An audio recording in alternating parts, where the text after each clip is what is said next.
Yes, hello, good morning. By the way, I'm Annabel Hipolito Medel, proud independent distributor of Unified Product and Services. Our transaction for today is how to transact the bills payment.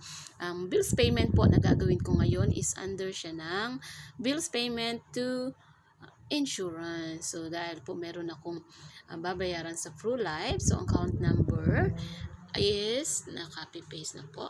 So, yan po yung policy number. So, subscriber name. So, yung may-ari po. So, ako po yun. So, yan po. And ang price is 9,250.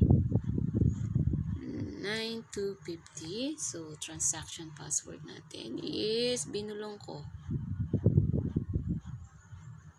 Binulong po yan. So, tama po ba ang aking confirm? So, Medel, confirm po, di ba?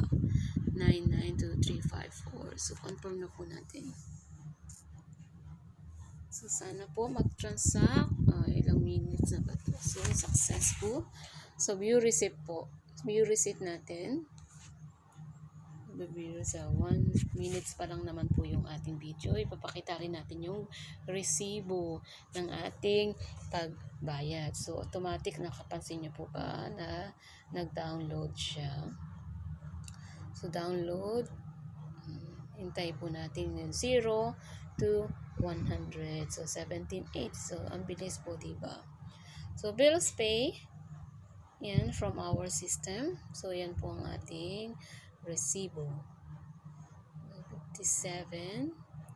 This is the next receipt. So, yan po. Live. Ano ba siya? Ito, bilis naman. So, yan po. Screenshot uli natin. So, yan po ang aking transaction. So, ganun lang po kadali ang pagbabayad ng bills dito sa ating Unified Product and Services. That's all lang po for today. By the way, I'm Annabel Hipolito Medel, proud independent distributor of Unified Product and Services. Thank you and good morning.